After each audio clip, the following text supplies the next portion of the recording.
Hello, everyone. Oh, that wonderful tune is Newcastle at the Bosch. The composer is traditional. The dance is Newcastle, of course. Choreographer, it's from the Playford Manual. The band is Tricky Bits, aka Bag of Tricks. Musicians are Anita Anderson, Betsy Cooper, Dave Bartley, and Sande Gillette. CD is Bag of Tricks, and if you want to buy it, you can contact Sandy. We're posting the link for her email now. Hi, I am Darlene Hamilton, and we are the Historical Tea and Dance Society. On our team, we have Lindsay Verbal assisting with the program, handling media and our attendee questions. And on Zoom, monitoring for those questions and posting, we have Reed Wilson. And on Facebook Live chat for questions and posting, we have Larry Hansen. Thank you for being here with us. It's a great team. We invite you to post questions in those chat boxes on both platforms because it's what makes things fun and interesting in the after talk. You know where to find them by now, I'm sure. And we will get to as many of them as possible in the after talk. Even if you don't show up, we usually get to your questions and then you can find out what the answer was. We will be posting the link to the after talk at the end of this web chat, also on our Historical Tea and Dance friends, or it was in the email that you got. So thank you to Karen Axelrod and Anna Patton for that wonderful In the Moment concert live on Facebook. We really love those concerts. Thank you so much. Thank you to all our musicians, but with Karen and Anna tonight, that was really great. I'm going to jump into a bio on our guest tonight. Alan Roberts was a dance musician before he did sound tech, playing fiddle at a variety of dance events. He first started handling sound for contra dances in the year 2000 when he bought sound gear to support his musical duo. His first major event as a sound technician was June Week at Lady of the Lake in 2003. By 2009, he was handling sound for more big events, including Seattle's Dancing Fool Contra Weekend and the Seattle English Country Dance Ball. Soon, Alan was doing sound at events across the country, including Boat Madness in New Mexico, the Portland Rain Dance, May Madness in Arizona, and several of Pinewood's Dance Weeks, and Heydays, for which we're grateful because that is when we met him. Sande Gillette is a violinist who straddles the world of both folk and classical music. She plays fiddle with the contra dance band Bag of Tricks, which is also known as Tricky Brits when playing English country dance music. Sande has also played with the Seattle Symphony Orchestra and has even played at Carnegie Hall. Pretty impressive. I must add, though, also tonight, Sande is taking a bit of a back seat in this web chat because as we got to talking, it was decided that we all wanted to learn more about the sound side of the events. So please welcome Alan Roberts and Sande Gillette. Hi. Hello. Hello there. How are you? Thank you for being with us. We're so happy to have you. We're going to jump right in, I think, unless you want to say something before you started. No, we'll great. I think we're ready to go. Great. All right. Thing number one, origins. Okay. I'll start with where it all began, and I'm not going to go too far back into the past. And when we were asked to do this, I thought, well, do you really want to hear about sound? And they said yes. So I'm going to talk a little bit about it. It's not going to be a sound workshop. It's basically some things I think dancers, musicians, and organizers should know about the way I do sound. So I'll talk a little bit about that, and then Sande will add bits and pieces as we go along. So I do sound for acoustic music in general, but I specialize in supporting the kind of dancing most of us here are familiar with, contra, ECD, squares, dances that involve a collar and with music based on various folk traditions. And that's my specialty. I do concerts now. I do quite a bit of concerts, but really what I do best, I think, depending on who you talk to, I suppose, is contra dance ECD music.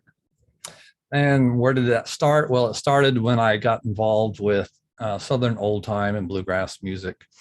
My folks are from the town of Galax, Virginia. And for those of you who follow old time music, you know that that has been a place where many musicians have flocked in order to learn, authentic styles of the region. It was part, in some ways, it was part of the folk revival of the late 60s and early 70s. And that's, my folks are from there, but we didn't live there my entire childhood because my dad was in the military and moved around, but eventually we did get back to Galax. And I did finish high school there.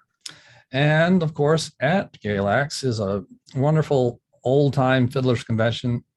It's actually called the Old Fiddlers Convention, sponsored by the Booth Lodge.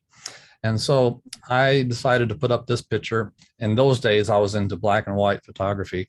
And so this is downtown Galax in the early 1970s. And we have a nice little sign in the picture that says, or advertises, the 46th annual Old Fiddlers Convention. And we're now at the 85th. So it's been going around, for quite some time now. But this is where, as a young man or an old teenager, however you want to look at it, I came face to face with acoustic music, folk music in general, but particularly old time music.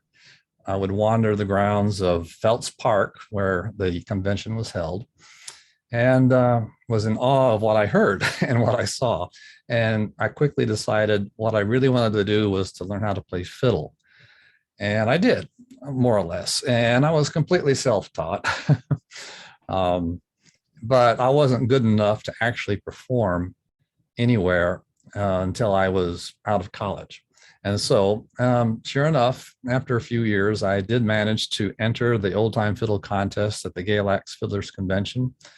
And there I am on stage. And I guess you can guess which one, well, maybe you can't, which one was me.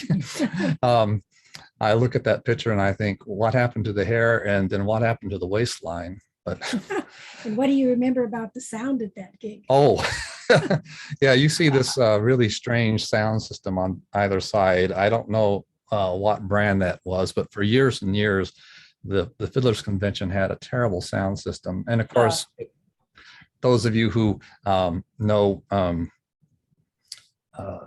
Galax Fiddlers Convention, there are lots of people who show up, and I often was amazed how long it took them to get any kind of a decent sound system going. But anyway, that's it. One thing I discovered that first time around was it was really scary performing in front of people. And I thought, well, I would get better at that. But a short time after that first appearance and on stage at the Galax Fiddlers Convention, I found myself in Belleville, Illinois, which is a city directly across from the city of St. Louis, right by the Mississippi River. And at that point, I met a folk musician by the name of Nancy Lippincott. And she lived in a house, actually, it was more like a chalet on the bluffs overlooking the Mississippi River. And it was there, we played in various bands, but we have actually a newspaper clipping of, gosh, once again, I can't believe how long ago that was. But anyway, there I am with Nancy is the one with the mandolin, but she played guitar. She also sang and was a fabulous folk singer. In fact, she won first place at the folk singing competition at Galax one year. So she was very good. And then the composition of this band changed over time. But once again, I found myself performing and still struggling to feel comfortable doing that.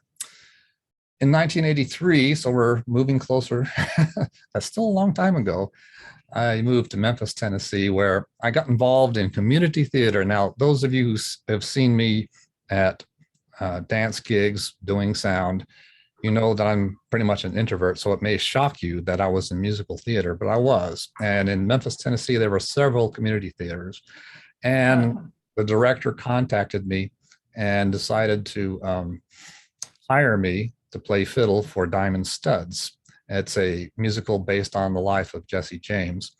And that wasn't so bad because I was not in the foreground too much. And here's a newspaper clipping from a review from the Memphis newspaper that does mention me and actually complimented me on my fiddling. It's in red on, on that clip. So that wasn't so bad. And yet this was followed by an appearance in the Cotton Patch Gospel. You may be familiar with the book. I forgot who wrote the book, but Harry Chapin wrote the musical that went on Broadway, and it was called Cotton Patch Gospel, named after the book. It is a hillbilly version of the Gospel of Matthew. And so I was recruited to play for that, but also to act. And that was quite a shock. That was quite an interesting experience. In fact, we have the review here posted from, again, our local Memphis newspaper that said Alan Roberts did a great job of acting, but as it turned out, he really wasn't acting, because I found out why. Now, this is the reviewer talking. I found out why he was so good at this role, or in this role. This was his first performance as an actor, and he really was feeling frightened and alone. And his knees really were knocking together. But nonetheless, they gave me a nice review. And that was, I could talk more about that, but I need to move on. There are some funny stories associated with it. But this is, you know, all to let you know that performing has always been an issue for me. And that's going to be key for other things I'm going to say later on. I didn't do any dancing, though. I was playing fiddle, mandolin, guitar, and in various types of bands, but I didn't do any dancing until 1999. And that was at the Festival of American Fiddle Tunes in Port Townsend, Washington. And every night at that festival, there's dancing after all the concerts are held. And they can start as late as 11 or 11:30 at night. And I learned to dance contra and squares by dancing each and every night for 2 or 3 hours at a time. So, but that same year, oh wait, you were there, 1999. Were you there? Probably. I don't remember seeing you there, but I was too busy dancing, maybe. I don't know. But I do know that Sandy went to the Fiddle Tunes Festival many years, and we must have crossed paths at some point, but that is to say, by 2003, we'd already been there together. So anyway, all's well that ends well, or something like that. So, but the same year, 1999, I hooked up with Eric Anderson, and then we formed a contra dance Piano player. Piano player, yes, exactly. For whatever reason, we hit it off both personally and musically. And so we formed a contra dance duo. We never did come up with a name, but we played a lot of dances there for a while. It was just the two of us. And yeah, again, I kept struggling with, the stress of performing, but it was fun. But I bought my first sound system then. So it was 1999 to support our band in case we needed to perform in places where there was no sound system. So that's where the sound thing began to enter into my life. So, and I found that doing sound, once people found out that I had a sound system, they started saying, well, can you do it for this dance? Can you do sound for that dance? And so I started doing contra dance sound. We had a local sound guy, Warren Argo, that many of you may know, may have known, but he was the premier guy, and I learned a lot from him just talking with him. But I was like the secondary. I was the backup sound guy, but I learned a lot. And that's where it all began. And what I discovered was that doing sound was less stressful than performing. And it was a way to be involved. It was a way to be a part of the community, a way to make a contribution without that stress of being a performer. And so I found myself getting more and more attracted to doing sound and less attracted to performing. So having said all that, after all these years, I'm still addicted to doing sound. I think I've gotten to a point where I can do these kinds of dances fairly successfully and consistently. But with regard to ECD sound in particular, I would like to make a couple of points. Number one, now this may surprise many of you who think of me as primarily a contradance sound person, but I find that doing ECD sound is the most gratifying and the most enjoyable. Although contra is a close second. So, but I'll give you a few reasons now, and then I'm going to summarize later at the end of the program about why it really does mean a lot to me to do ECD, sound for ECD. Number one, I don't have to worry about volume issues. With some contradance bands and certain other venues, I'm constantly struggling with trying to keep volume under control. That's not an issue with ECD. In fact, they really appreciate the fact that it's not too loud. And I love the variety of music, the tempos, the time signatures are, there's a big difference between, Fandango or Autumn in Amherst, for example. They're totally different moods. I love the variety of dance moves. And I'm going to show a quick video that features Sande playing, but you don't really see her because it's at the Seattle English Ball, where the musicians are hard to see. But it has a unique quality. Very often, in fact, I think it's exclusive. I may be wrong, that for all English dances, there's only one tune. So bands have to be really inventive to keep the interest going, the musical interest going. So here's an example of why I really like ECD, is what bands will do with tunes like Barberini's Tambourine. So we'll show you a brief clip from this ball. This was, I think, 2015. It features Tricky Brits, and they're playing at the Mercer Island Congregational Church, where the ball is held.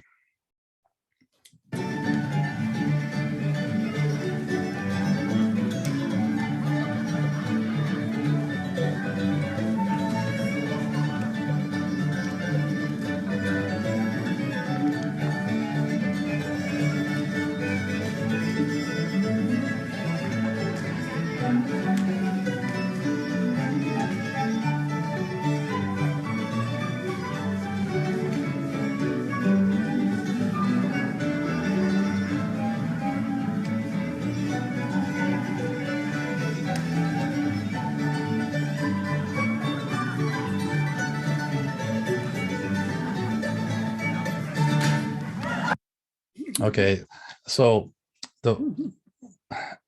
I like the fact that they took an 18th century tune and gave it a Caribbean flavor, and that the dancers went right with it. And as far as I could tell, the band was did this spontaneously, that there was no planning to it. So I'm going to make a slight change. I hope it doesn't, I'm going to be really careful about my time here, but I would think I would like for Sande to mention how that same band handled Barberini's Tambourine in a different venue. So I'll let her say a few words here. Okay. Well, I love English country dance for lots of the same reasons. And I love playing in this particular band because we can be very spontaneous and have a lot of fun. So we were invited to go back east and for a 3-week tour, and we played lots of different venues, including the very nice Playford Ball back there in Vermont. And prior to our coming back there and doing that ball, the only other band that had played this venue had been Bare Necessities. So we were kind of up against it. So here we are at the dance, and we start playing Barberini's Tambourine. And somebody in the band suggested, just apparently, just off the cuff, spontaneously, oh, let's do it in minor. So fine. The next time through, we did it in minor. Well, for those of you who are musicians, you know that there are at least 3 minor keys, 3 minor ways to play minor keys. They involve raising or lowering the degrees of 6 and 7 in the scale. Well, it turned out for some reason, each of us chose a different one. And the chaos was not pretty. And we were rather shocked. So the next time through the dance, we all tried to fix it, right? So we all chose a different one, and it didn't get any better. It got worse. And by this time we were half terrified. And Anita leans over and she goes, Dave, do something. And so Dave Bartley puts down his mandolin, told the rest of us to not play, and Anita was playing, and he did all the rest of it on mouth percussion.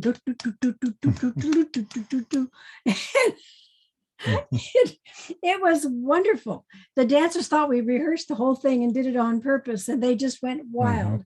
So ever since then, it's kind of been one of our signature things on Barberini's tambourine. So that's I'm sure that's not exclusive to ECD, but with this band, it often happens that they do some things that are spontaneous and the dancers are willing to go with it. So I guess that's thing number one. Yes. Is that it? Yeah, we can move Great. on. That was great. Thank you. Thing number two, prep. Okay. I call this prep. I was thinking, I don't want to make this a sound workshop, but I wouldn't mind sharing a couple of things about how I approach sound. And when I say prep, I mean, how do I prep for the room? Because many of you may not know this, and we'll just go ahead and show the graphic here about what I consider the three major components to providing good sound. And that is, you have three major factors: the operator, the sound tech, in other words, the system, the speakers, the microphones, monitors, and then you have the room itself.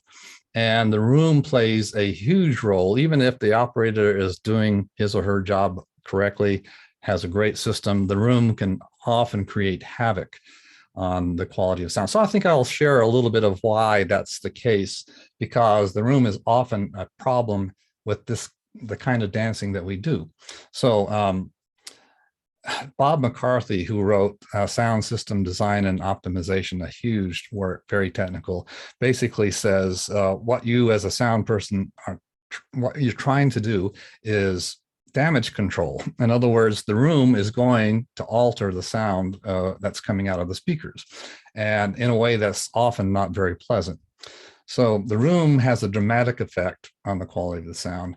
And I spend a lot of time before an event trying to analyze a room and figure out what do I need to do to make sound work.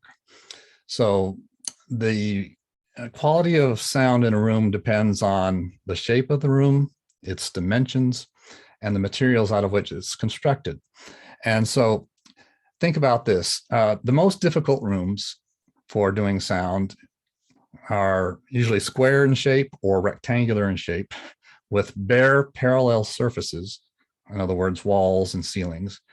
And these halls are made with hardwood, brick, concrete, metal, glass, and sometimes all of the above. So if that sounds familiar, if that sounds familiar, that's very typical of what we have when we do have our English dances, our contour dances, our square dances.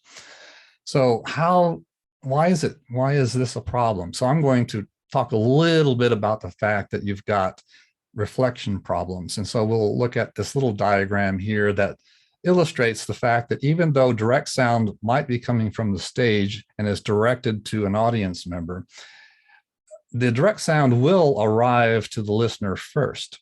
But there are also multiple reflections, and depending on, again, the materials, the dimensions, the shape of the room, these reflections can be thousands in number, and they're all arriving at different times to a listener's ear, sometimes milliseconds apart.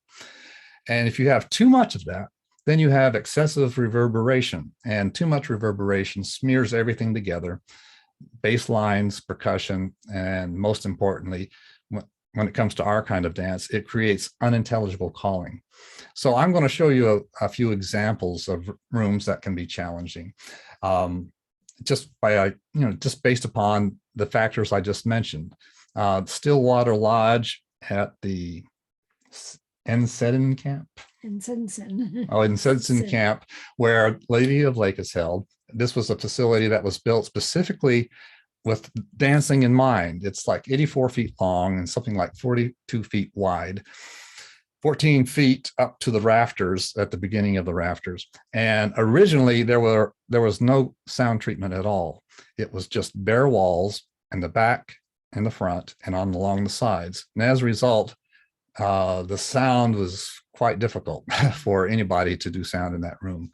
And it took money and time to treat the room in order to reduce the reflection. So you will see in this picture, for example, that there is some sound treatment behind the band, which is very important, by the way, because monitors are facing toward the band. But if there's nothing absorbing or diffusing the sound in the back behind the band, that sound will bounce right back out into the hall and interfere with what the mains are doing.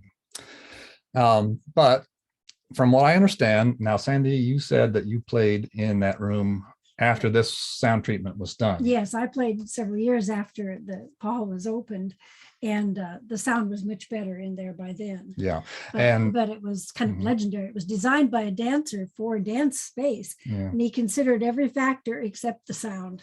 Well, I don't know all the details, and maybe someone out there knows more about it than I do.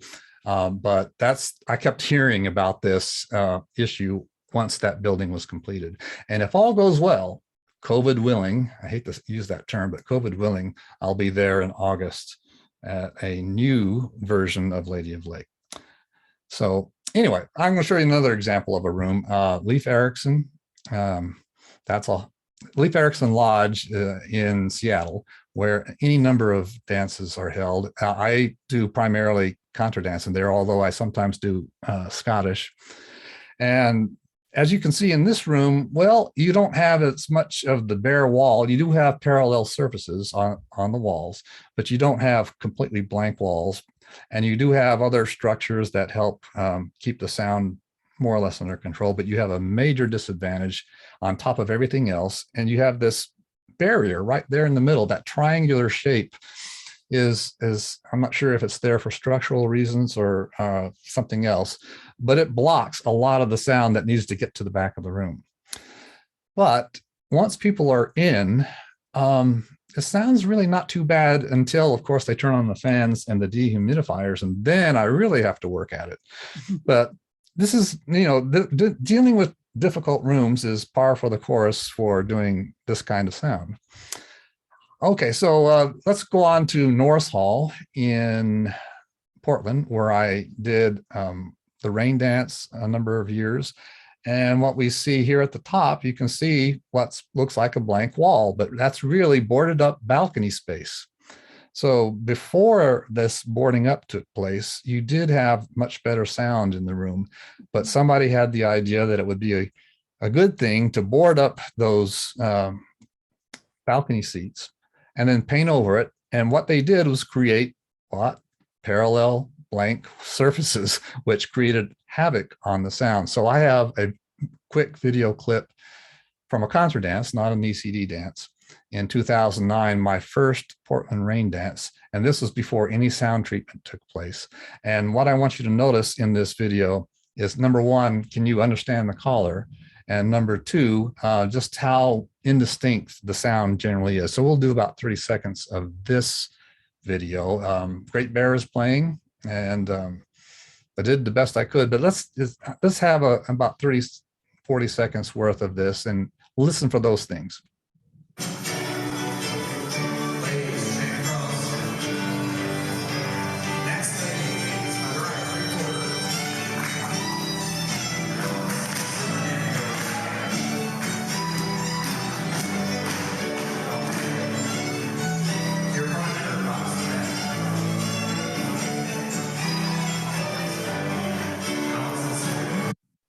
Okay, well, you get the idea. I know this is on a camera. The sound was a little bit better when you were there, but not a whole lot. It was quite challenging.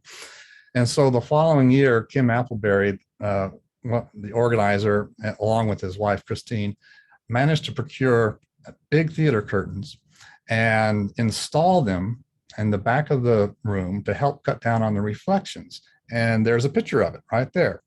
And it's the key for a sound treatment is get as thick of a material as you can to help absorb those grating highs. And this worked wonders. It may, and depending on your point of view, may not be attractive to have a big black surface like that in the back of the room, but most people ignore it and they put up lights anyway, and it looks very pretty when they have a dance.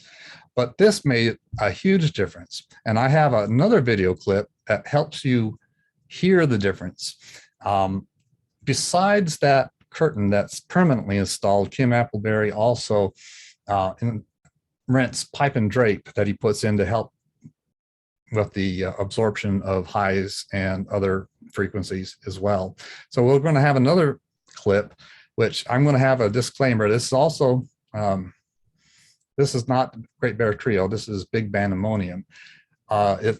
This is a disclaimer. It's not entirely room sound. There's some mixer sounds that you're going to hear, but if you listen to the people and they're yelling and they're stomping on the floor, you'll hear that it sounds better. So I'm going to play a little bit of this clip because this is closer to what it sounded like after the sound treatment. Into the center, and the women, alum and left, go once and a half. Find your partner, with your partner balance here. Now box that mat, pull by with a right to weave across to the other side. There's your partner, balance here.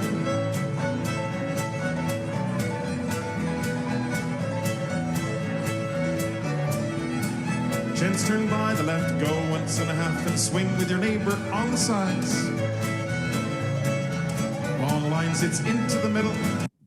So if you wanted to, you could go to the original link and watch the entire YouTube video. And what would be good is to listen to the crowd noise, because we did have ambient microphones for this recording. So it does include the room sound, but the sound is much easier on the ears. So let's talk a little bit about heydays, because you are going to add something? Okay, we'll talk about heydays very briefly. Heydays moved to Sonoma State University a couple of years ago, and these were new rooms for me as well. And the first room I'd like to show you is the Niagara exercise room, which was turned into a workshop space for the daytime at Sonoma State. And I could tell when I first saw a picture of this that this was going to be a challenging room just by looking at it. What? It's a rectangle. You have hard surfaces, you have cinder block, you have glass, you have mirrors, you have metal. And sure enough, when I arrived for a visit to check out the sound quality, it's boomy. And many of you have seen this and have been in there, and you know it is an issue. And this gave me fits trying to make it sound good in there so that all the callers who are doing workshops could be heard clearly. Well, it took me till about Wednesday of that heydays week for me to get that to work. And then finally, I'll give one more example from Sonoma State University, where the evening dances were held at PE1, in which it was a rectangle, it was a box, but at least we had some sound treatment, which made a huge difference.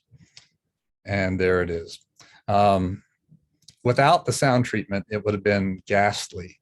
And it was still a little challenging even with the sound treatment. You see the panels on the walls, but we also had quilts. We had curtains that covered up the mirrors, and we had quilts behind the band and the collar, and that helped a little. And overall, it was not too bad, but it was a challenge. But again, what I try to do when I'm looking at an event is look at pictures of the room, or even go there in person and see if I can see what in the heck is going on. But I could just tell this was also going to be a challenge, but actually it was a lot better than expected despite its dimensions, because we did have permanent sound treatment there. You see my little speakers up there that are up high and pointed down. They're pointed to the ears of the person standing in the far back of the room. And that's basically the way I aim my speakers. And so having it up that high meant that I could turn the volume up to push the sound to the back without hurting people's ears at the, up in the front. So those are some examples. So the key is that in preparing for any kind of event, I have to take into account what kind of room I'm dealing with, and then choose what kind of speakers, because I want to keep as much sound off the walls and off the ceilings as possible and direct it to the ears of the dancers.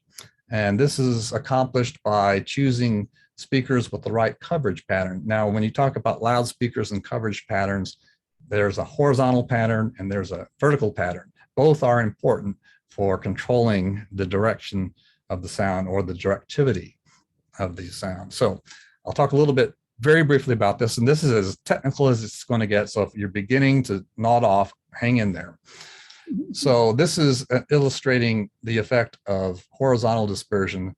Typically, speakers these days are most commonly found with 90-degree vertical, 90-degree horizontal dispersion. And when I say horizontal dispersion, dispersion of those frequencies that provide clarity. And so at 90 degrees, if you turn your speakers in a little bit, then you can delay the first reflection of the sound, and you can cover the vast majority of the audience that way. Now, sometimes you have to have additional speakers to do, fill in the empty holes. But the first thing you have to decide is, well, what's the shape of the room? Do I need speakers with a 90-degree horizontal dispersion, or do I need something wider or even narrower? Let's talk a little bit about vertical coverage. Same kind of issue is that the frequencies that create clarity have a vertical pattern as well. And typically that's around 50, 60, sometimes 40 degrees. The top picture here shows you that if you just point your speakers forward to the back, then there's a lot of sound that's wasted as reverberation. And one way you can deal with that problem is to tilt the speakers down in order to put more of the output toward the audience and less toward the ceiling or the back of the wall. But however, if you don't put the speakers up high, then you're going to have a hot spot. So that's the second picture right there. It'll be too loud for people up front. So the idea is to elevate the speaker as high as you can, tilt it down safely, and use sandbags if you have to. That way you can minimize the reverberation and you can have more useful output. So in my collection of speakers, I've got dispersion patterns of all kinds. I have 75 by 55, I have 100 by 100, I have 100 by 20. And again, I look at pictures or I visit the site and try to say, what type of speakers should I bring? And I got all kinds. I've got, what do they call it? Oh yes, GAS, gear acquisition syndrome. So anyway, let's look at another example from an earlier heydays. This is when we were at Bishop's Ranch in Healdsburg, California. And this is from a, I'm going to show you a video, but I also want to show you the floor plan first. I managed to procure a floor plan because I'd never been there before and I couldn't visit the place. I looked at pictures, I looked at the floor plan, and I thought, now, how am I going to cover this area? And I'm not going to go into too much detail about my decision-making process, but I decided to choose speakers with 90-degree coverage, 90 degree by 90 degree. And I also decided to bring a third speaker to fill in a space that was known by a lot of dancers as the mezzanine. It's a raised platform area that was converted into a dance floor at the beginning of the week by bringing in basically plywood pieces that all fit together so that you would have additional dance space. So I decided to bring 3 speakers there to cover all that was necessary. Now you might see at the very top of the diagram that there might have been some missing sound, but not really. I'll explain that later. But let's just give you a video to bring this floor plan to life. So we'll show, this is from, I think, 2015. I think this was my first heydays at Bishop's Ranch. Here's a brief video that illustrates what the room looked like. Now, those of you who've been there, you know exactly what I'm talking about. But for those of you who haven't, this is what it looked like.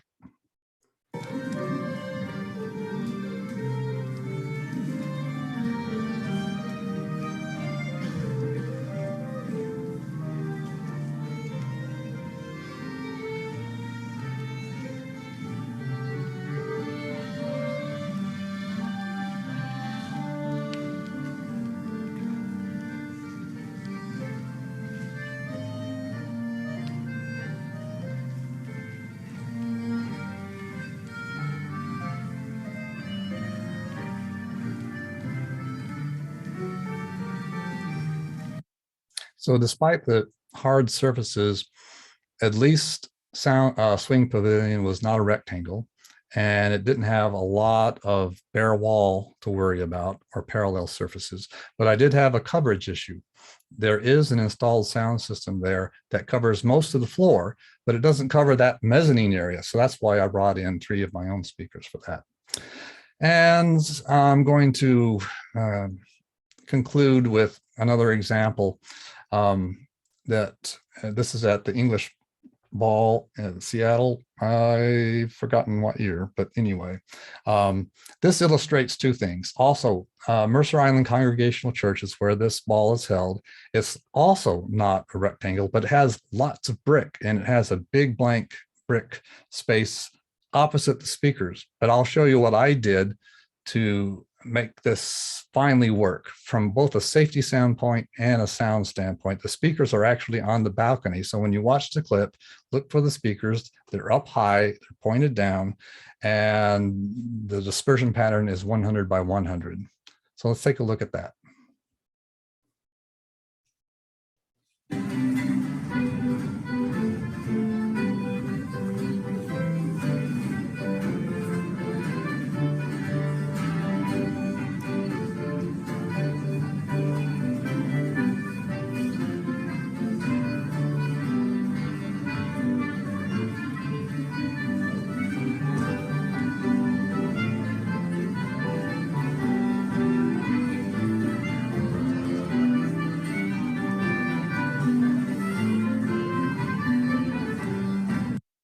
Okay, in this case, it wasn't a matter of looking at the space and drawing a diagram at first. I had to do this ball several years before I finally came up with this solution. And so again, the speakers were at the top, and even though I was not on the ground floor, I was filming this with the camera, and you could still hear the band pretty well. And that was because of the wide coverage, both vertically and horizontally, of those speakers. So keep in mind that picking the appropriate speakers and aiming them properly is the single best approach to minimizing the effects of a difficult room. And keep in mind that if things are really not working out, there is no amount of electronic wizardry that you can employ as a sound tech that will compensate for the deficiencies of a bad sounding room. So I just wanted to mention that. So I think that's enough of the technical side, and we can move on to thing number 3. Great. Wow. What a lesson we're getting. Thank you so much. This is great. Thing number 3, on site. Okay, I'm just going to briefly talk about what happens when I get on site. Now, there are dances that are held just one night and I'm done. So I load up and I do the dance and I leave. But when I have an event like Heydays, I'm using Heydays as an example because it has so many good examples. Once on site, things change dramatically. So all this preparation that I do, so thing number 2 was preparation. It was not just picking the right speakers. It's not just drawing diagrams, looking at pictures and so forth. There are other things, but what I try to do is get as much of it down in my head and on paper as possible so that when I arrive, I just set it up and it's ready to go. I don't even have to look for the power outlets. I know where they are, or I'm pretty sure I know where they are. I know where the cables are going to go. So that's the key, is the prep leads to being efficient on site. Why do I need to be efficient on site? Mainly because there's so very little time to get up and running. Here's an example. I'll arrive somewhere with all my equipment and I have to unload it. And I'm told, okay, you get access to the hall at 3 o'clock. There's a staff meeting at 4, dinner at 5, sound checks at 6, and the dance is at 7. And so, okay, I got to make sure all the connections are made, all the speakers are in the right place, everything is safe and it's sounding pretty decent. And that's the key for the first night, is decent, so that there are no disasters. And I got to do it as quickly as possible because I don't want to end up like this guy in this picture. So I think this is pretty amusing. 8:45, show starts at 9. This is kind of a joke, I guess, among a lot of sound people, that you got to be prepared. I guess that's what it's trying to tell you. Now, I've never been in a situation close to that in real life, but the reality is that I've actually, I still, at least once a month, have dreams that I am not ready for an event. I can't get my speakers to work, or I brought the wrong speakers, or they're in the car. Why didn't I bring them in? Oh, I have to go get them. Or where are the right cables? Or I can't connect my iPad. I have dreams like that at least once a month. It just gets into you. So what you're trying to do is avoid that problem. So once we're there, essentially on site, what I'm doing is working on the fly, for the performance, for the dance, for the callers. Everything is done on the fly. So you see me walking around a bunch, especially the first night, because I'm just doing it as we go. So the goal is to have just good enough sound the first night, and whatever problems there were, as long as there weren't any disasters, what you do is the next day clean everything up so that by the evening everything is running smoothly. So that's basically what I'm doing, and it does help to be somewhat OCD. I'm going to have Lindsay play an audio, brief audio, a little over a minute, minute and a half, something like that, of the callers, brief excerpts of callers at one of the campers' nights. This gives you an example of something that has to be done on the fly without any planning. And what I want you to listen for is the different qualities of voices. I'm not saying that all of them are quality voices, but they have different qualities to them. And so let's have Lindsay play that. And I want you to listen to the various sounds that are coming from the callers. Hi, everybody. Okay, the first dance we're going to do tonight is the Minor Spaniard, and we're going to hear some of the tune. So our next dance is Jamaica. If you want to take hand 6, this will be a set dance for 6, the night piece. For your optimal dancing enjoyment, please put a 7-couple set on the balcony. And okay, a few people just coming on. All right, so it begins with the men. Men, raise your hands. Do you have your hand 6? We're going to be doing a dance that by English standards is modern. It was written. Take hands 4 from the top. For Whiskey Before Dinner. This is a well-loved dance from the 6th through the 18th editions of The Dancing Master. Great. Sets are complete. I love Braes of Dornoch because of the dynamic range within this dance. It's fast and it's slow and... Hello, so the next dance is a long way set. Good evening all. This will be a 3-couple set. So hand 6. Long way sets, please form up hands 4 from the top. So the point is showing you how in one evening only, I have different quality sounds coming from the callers. By that, I mean different timbres, different volume levels, different dynamic ranges. And I have to work on that on the fly to make sure they're heard. So if a caller is too quiet, immediately push them up and try to do so without feeding back. If a caller is too loud, pull them back, engage a compressor if I need to. This all has to be done on, like I said, on the fly.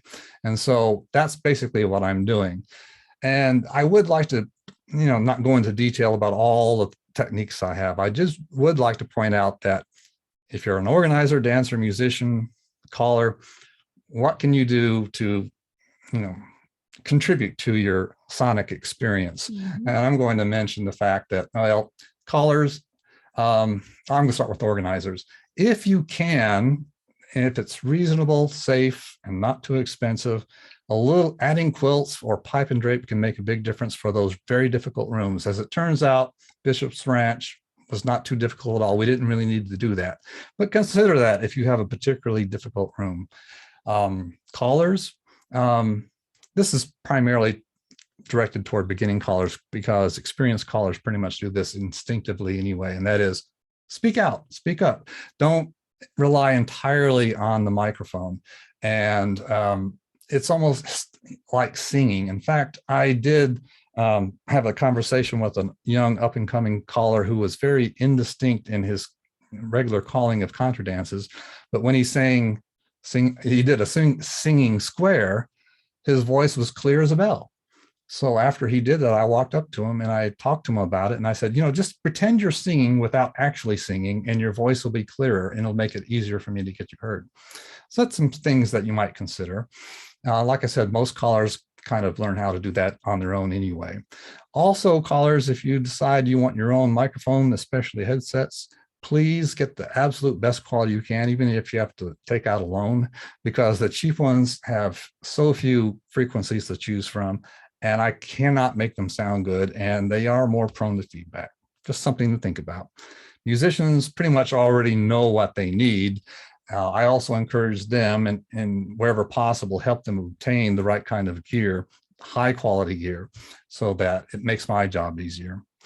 And dancers, I would like to mention something that, especially at ECD events, volume is normally not a major issue, but for many people, especially those of us who are getting to a certain age, certain frequencies can really bug you because your ear gets more sensitive to them. So it's not a bad idea at all to invest in a nice set of earplugs, not the foam kind that are used on construction sites, but audio earplugs that help soften those harsh frequencies for you and help you feel more comfortable, because sometimes even if the volume is low, those frequencies can sneak in and bother you.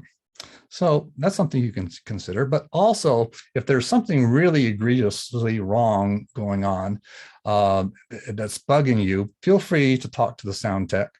Just be polite, and the sound tech will respond in kind and will consider your request, check it out, and do his or her best to make things better. But civility is the key, and that goes a long, long way. So I guess that's enough of that. Number 3. Thing number 3. Right. Thank you. It's good to have those tips. All right. Thing number 4, support. Yeah. I'm going to show 3 quick pictures and then let Sandy talk a little bit, since I've been dominating the show. I have a team essentially these days, and it's been going on for the last several years. So that team includes Sandy. And so if we can just briefly show each picture. I think this is at Corvallis Contra Dance. Then we have Kristen Falk.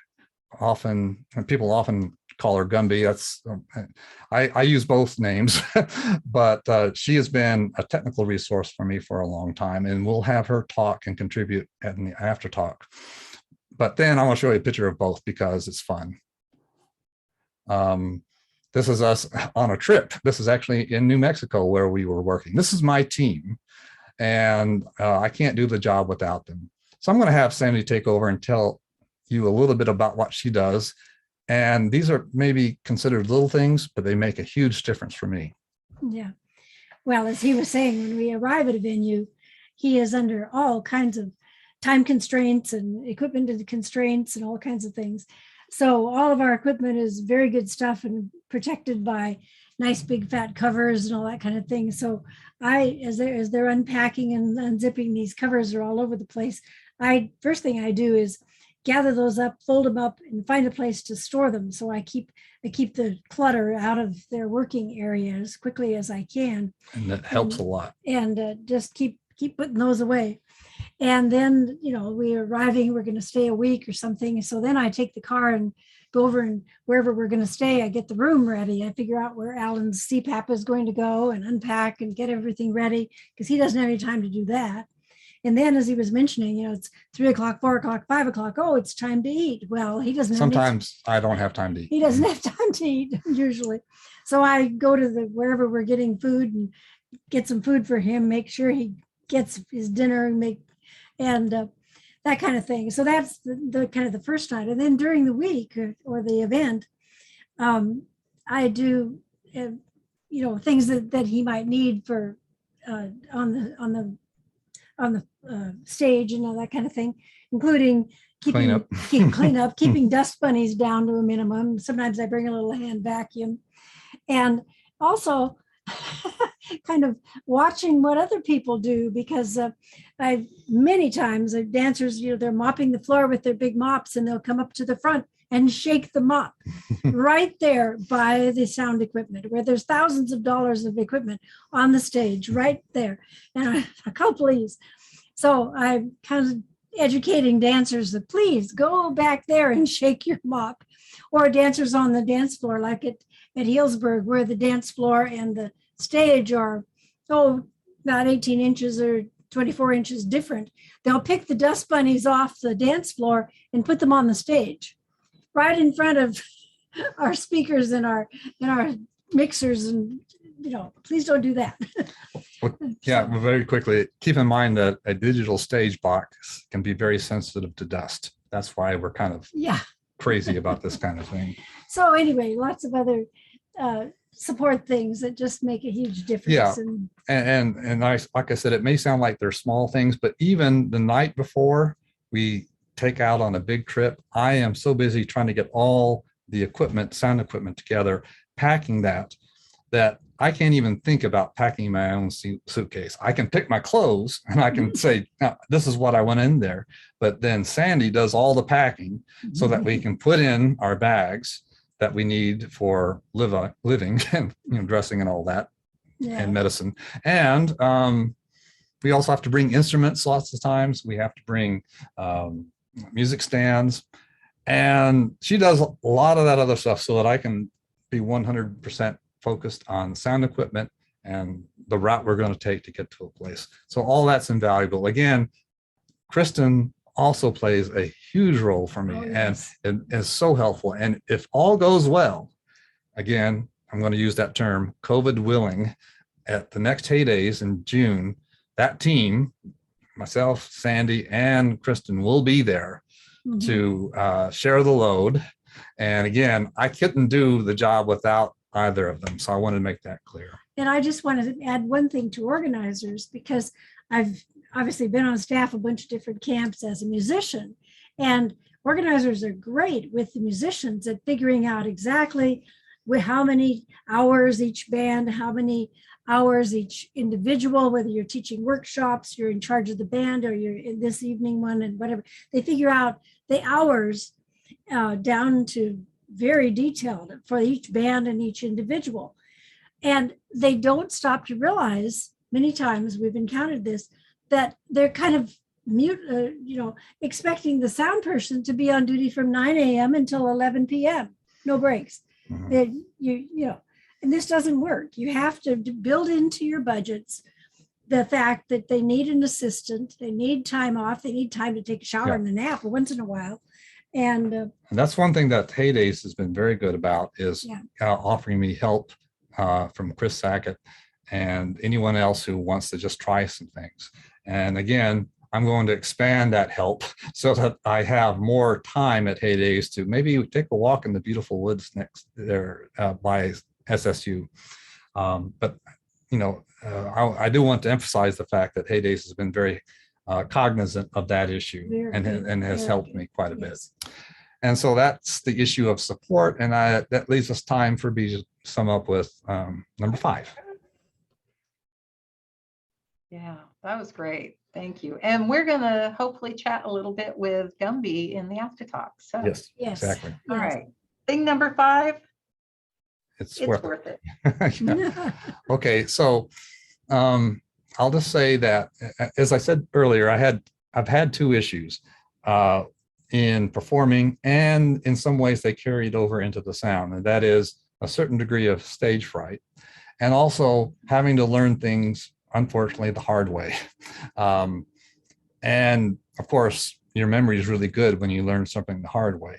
And so it's been a long road trying to get to a certain level of expertise. And even now, there are times when I think, oh, I just totally blew it. But on the whole, despite the expense and buying equipment, selling equipment that doesn't work out, it's been worth it. And I'm going to go into that in just a little bit more, but I am going to add something first before we see our last video.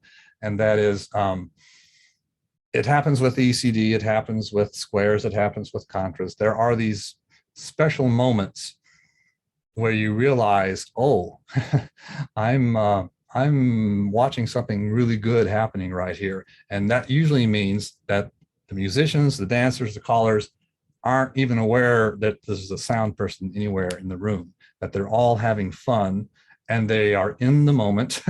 And the band is smiling, their body language is showing that they're having a good time. The dancers, they're oblivious to the fact that I'm still watching things, which is really what you want. But I will make one last comment about my personal journey has been that tendency to be struck with fear and maybe being too critical or being critical for an operation served me well by helping me be attentive to detail, but it also can work against you, so that I would find myself trying to control every little thing that was going wrong. And in the end, that turned out not to be the right thing. In fact, it's kind of like this, you probably have heard, I don't know, Zen Buddhists or whatever talk about, the more you grasp, the harder things get, and that the key really is to let go. And that's something I've learned only in the last few years. Certainly it's helped to have support, but I've learned how to let go and not worry if something goes wrong. And so after all this, I'm going, but I just want to say that expanding on what he just did, you think about sound, and the better the sound, the more invisible it becomes. The sound becomes invisible and your sound person becomes invisible. That's the ideal. That's the ideal. It is. But it's kind of a funny phenomenon that happens, because bad sound, you notice it immediately. Mm-hmm. It's very front and center. Mm-hmm. But good sound, it just starts to feel completely natural, and it really disappears. So again, pay attention to that as a participant, whatever you are, musician, dancer, organizer, whatever. And remember to thank your great sound people. Wait, I have a comment on that. Oh. In fact, if they forget to thank the sound person, that's a good sign, in my opinion, because it didn't occur to them that there was a problem, and that to me, that means I was invisible, which is a good thing. So I want to end. I skipped over a little bit of stuff because we can save it for the after talk, because I want to make sure we don't use up too much time. And I want to have at least 2 minutes for this last video. This is one of those moments where I looked and listened and realized that, okay, I'm witnessing something. I use the word transcendent or exquisite, whatever you want to come up with. And I'm thinking, also, this is unique to ECD. So this is also from the heydays. This is, I think, my first year. Bruce Hamilton is calling, Darren and Karen Firefox are playing.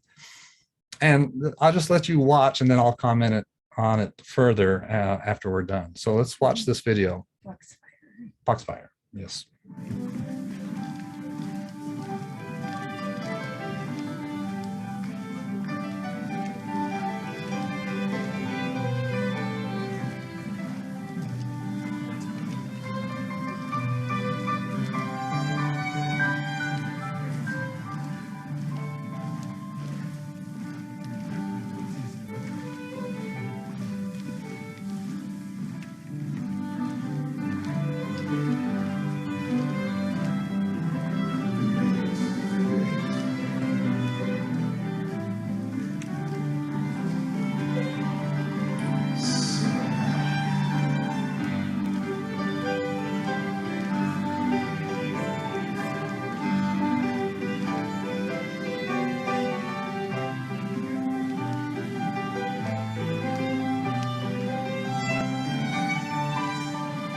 Face the band, go forward and back. Again. Face your partner, stepping on her. Face the band, stepping on.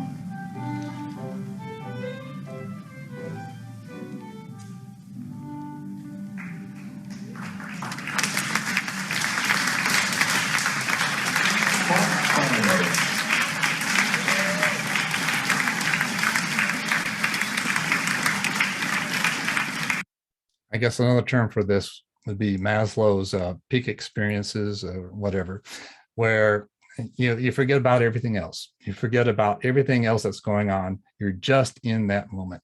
And so one of my favorite parts of the video is when Darren and Karen look at each other when Bruce says, okay, dancers, face the band, because they have that smile on their face. And of course, it's also revealed in their body language. Bruce is keeping calling to a minimum, so you're hearing the music, and the dancers are responding by dancing softly and quietly. There's very little talking going on. They want to experience the moment as well. And I thought that was, and this happens a lot in ECD.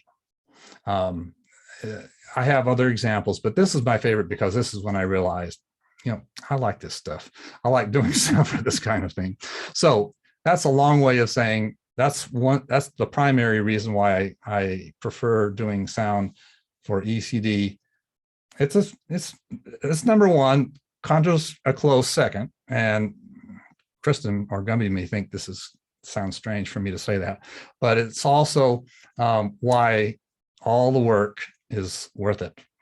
So I guess that's enough for now. Yep. That was great. Thank you so much, Ellen. Oh, wow. All right. I'm not going to let you go without asking if you have a favorite dance and what it is. Everybody always wants to know. Well, I will say that I'm not an avid English dancer, partly because if I'm doing sound, I don't want to be on the dance floor, but partly because I just like some of the basic English dances. But I have one that I learned at Pinewoods that I had to learn without calling, and it was the Bishop. I love the music and I love the gating that takes place there. And I like it when it's played at a decent tempo. And I actually memorized it. I don't have it memorized now, but at the camp, I had it memorized so that I could do the dance. So that's probably my favorite, although I'm not an expert. Well, that's a great dance. That's a good favorite. And Sandy, I always ask musicians if they have a favorite tune. What gives you great joy when you hear it? Oh, well, there's so many beautiful ones. I think St. Margaret's Hill is probably one of my very, very favorite ones, because as a musician, you can do so much with it in harmonies and style and floating on the melody or accompanying. It's just because English dancing for a musician, English playing for a musician, these tunes are teeny tiny little things, and you drive yourself and everybody else crazy if you just repeated that over and over. So improvisation becomes your norm. And our band usually doesn't rehearse those improvisations. They really are improvisations. And that's where some of this magic happens. You think, how did that crawl out of that little tune? Good heavens. Right. So that's one of my favorites. I have many. Yeah. Well, that's great. That's a wonderful choice. Well, we're going to talk more in the after talk, but for now, let me do the wrap up stuff. Thank you so much, Alan and Sandy, for being on our show. Thank you for teaching us so much about sound engineering and why we should appreciate you so much more than we do. And to my 5 Things team, Lindsay Verbal in the background, Reed Wilson on Zoom, Larry Hanson on Facebook, along with helpers Kara King and Dan Vilter. Thank you. Thank you. You can all watch our past 5 Things web chats if you want. We have a long list because we've been on since March 2020. You can catch them at our website, historicaltndance.org/Colin, or on the CDSS website. You can also see them on Facebook or our YouTube channel, all over the place. After talk sessions are not publicly available. However, you may request a link to an after talk by emailing us. Just give me a few days and I'll get it out to you. If you listen to one of the web chats and say, I really wonder what happened in the after talk, you can get that. And I want to send a big thank you to all the folks who've been sending in donations to our group, the Historical Tea and Dance Society. It's very appreciated, as there are operational expenses for creating the show. So thank you. Oh my gosh, I'm not wearing it. I can't believe it. But we have a thing. We have our 5 Things commemorative pin fundraiser where we got them back. So we're going to post where you can get it. I can't believe I forgot to wear it. Anyways, we'll post in the chat where you can get one of these if you'd like. And speaking of the chat, we have a Dropbox folder. So if you can't download the chat, which I know some of you aren't able to, you can go to that Dropbox folder and then get that. So if you can't access it by clicking, then just send us an email and we'll send it to you. We're posting the after talk link now, so you can join us. And then coming up next month, you know, it's the holiday season. Can you believe it's already here? And I was thinking about the Christmas school week, and I wanted to bring on someone who represents those wonderful folk schools who have done so much for English country dance through teaching the traditions and carrying the torch forward. So let me just mention a few things about December's guest. He's a past president of the Country Dance and Song Society, and a past coordinator of music and dance programs at the John C. Campbell Folk School. In 2011, the Country Dance and Song Society awarded him its Lifetime Contribution Award. He calls traditional American contra, square, and circle dances, as well as plays fiddle, guitar, mandolin, and piano accordion. He's a teacher, a caller, musician, dancer, and we are honored to be having Bob Dulcimer join us on December 21st. So we hope you will join us next month for that. We are still doing our tea time every week on Thursdays at 5 p.m. You can drop in and just have tea and hang out in the little, it's like going out to coffee someplace. So just hang out and join us. It's lots of fun. And for donations, Alan and Sandy recommend that you donate to the Country Dance and Song Society, and we're posting a link. Our exit music is the Beau's Retreat, and we are posting information from that. It's with the Tricky Brits, aka Bag of Tricks. Anita Anderson, Betsy Cooper, Dave Bartley, and Sande Gillette. Thank you so much for being here with us, and we will see you all in the after talk in 2 minutes.